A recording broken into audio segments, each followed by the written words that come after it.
Allahu Akbar, Allahu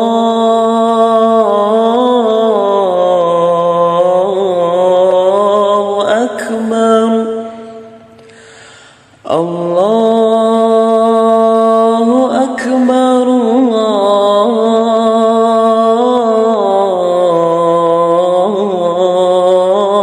Akbar.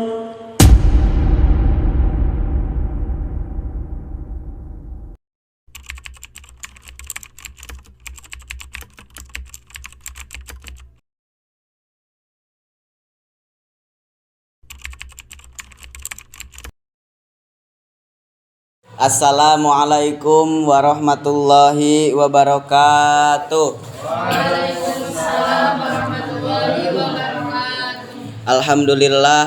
Alhamdulillahilladzi anzalna ala abdihil kitaba wa lam yaj'al lahu iwajan qayyima. Wassalatu wassalamu ala sayyidina Muhammadinil harabal batil wa ayyadal haqqa wa tamasaradail wa ahyal fadail wa tamma makarimal akhlaq. Wa hadan nasi ila siratil mustaqim siratil ladzina an'amta alaihim minan nabiyyina wasidqina wasuhada'i wassolihin wa ala alihi washabihi ajmain, amma ba'du. Pertama-tama yang paling utama, marilah kita panjatkan puja dan puji syukur kita kehadirat Allah Subhanahu wa taala, yang mana Allah Subhanahu wa taala telah menciptakan beribu-ribu nikmat, terutama nikmat iman, nikmat Islam, nikmat ihsan, serta nikmat kesempatan sehingga kita dapat berkumpul di tempat yang insya Allah barokah ini. Tidak lupa sholawat bertangkaikan salam semoga tetap terlimpah curahkan kepada junjunan alam, yakni Habibana wa Nabiyanal Karim Muhammadin. Tidak lupa kepada para keluarganya, kepada para sahabatnya, kepada para tabi'in, atma'ut tabi'in, dan mudah-mudahan sampai kepada kita selaku umatnya. Pada kesempatan yang berbahagia ini saya akan menyampaikan sebuah tema, yaitu tentang hari kiamat. Hari kiamat adalah peristiwa di mana alam semesta ini akan dihancurkan dengan sehancur-hancurnya oleh Allah Subhanahu wa taala lewat perantara malaikat Israfil, sang peniup sangkakala. Ketika alam dunia ini telah dihancurkan oleh Allah, maka setelah itu kita akan dibangkitkan dari alam kubur untuk kemudian dikumpulkan di suatu tempat yang dinamakan padang mahsyar dengan keadaan dan rupa yang bentuk yang berbeda-beda.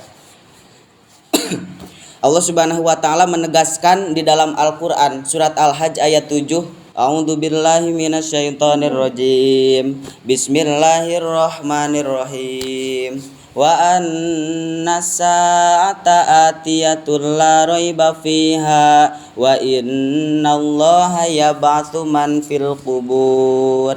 Yang artinya, dan sungguh hari kiamat itu pasti datang dan tidak ada keraguan padanya, dan sungguh Allah akan membangkitkan siapapun di dalam kuburnya masing-masing.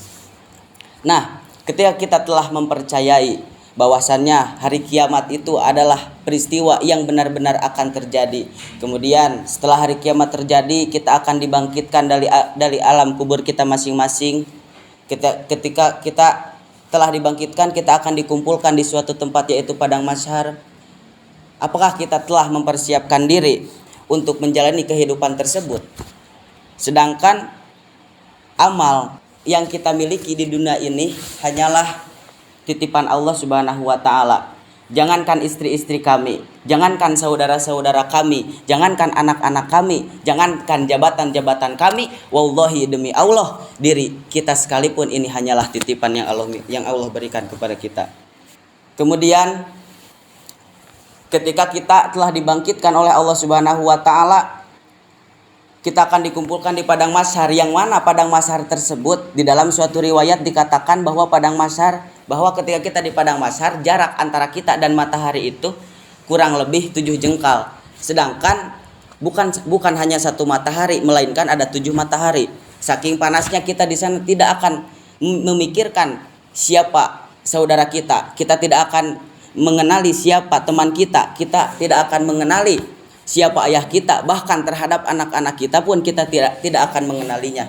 Kita di sana hanya akan memikirkan kepentingan diri kita masing-masing, akan kemana kita mencari arah, akan kemana kita mencari jalan. Kita berlari kepada Nabi Adam untuk meminta syafaatnya beliau. Apa yang Nabi Adam katakan? Bagaimana saya akan memberikan syafaat kepada kalian sedangkan saya sendiri pun membutuhkan syafaat tersebut. Kita disuruh untuk mencari Nabi Nuh, meminta syafaat kepada Nabi Nuh. Apa yang dikatakan Nabi Nuh? Nabi Nuh pun mengatakan, bagaimana saya akan memberikan syafaat kepada kalian sedangkan saya pun membutuhkannya. Terus kita akan mencari nabi-nabi sampai kepada Nabi Muhammad untuk meminta syafaatnya. Nabi Muhammad bersujud kepada Allah, Nabi Muhammad bermunajat kepada Allah untuk menyelamatkan umat-umatnya. Bagaimana cara kita agar bisa mendapatkan syafaat Nabi Muhammad SAW? Yaitu dengan cara bersolawat. Ketika Allah Subhanahu wa Ta'ala menyuruh kita berpuasa, apakah Allah Subhanahu wa Ta'ala berpuasa? Ketika Allah menyuruh kita untuk sholat, apakah Allah Subhanahu wa Ta'ala sholat? Tetapi ketika Allah Subhanahu wa Ta'ala menyuruh kita bersolawat, sebelumnya Allah Subhanahu wa Ta'ala telah mencontohkannya terlebih dahulu. Innallaha wa malaikatahu yusholluna 'alan nabi ya ayyuhalladzina amanu shallu 'alaihi wasallimu taslima. Itulah yang akan menyampaikan kita terhadap syafaatul uzmanya Nabi Muhammad sallallahu alaihi wasallam. Kemudian ketika kita di padang mahsyar, hanya ada 7 golongan orang yang akan mendapatkan naungan dari Allah Subhanahu wa Ta'ala. Siapakah orang-orang tersebut?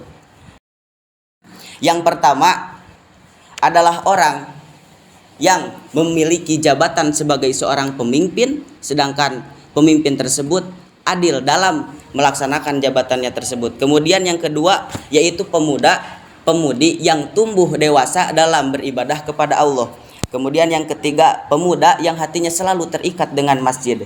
Kemudian yang keempat, 2 orang yang saling mencintai dan mencintainya tersebut itu karena rasa cintanya kepada Allah, karena Allah mencintainya tersebut, karena Allah dijelaskan oleh Imam Nawawi bahwasannya mencintainya itu tidak ada kata hawa nafsu, melainkan hanya karena Allah Subhanahu wa Ta'ala.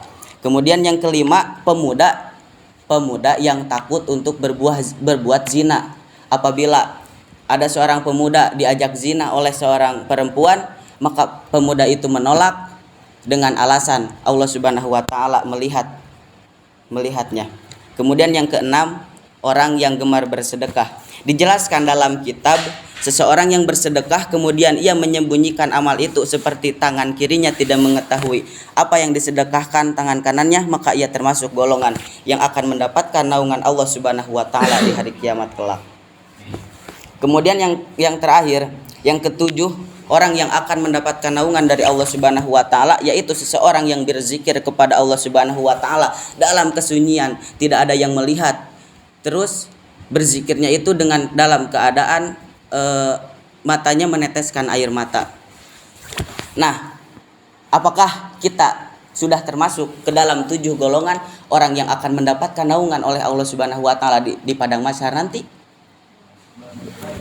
Maka teruslah berbuat baik, karena Allah Subhanahu wa Ta'ala tidak akan melihat apa yang kita miliki.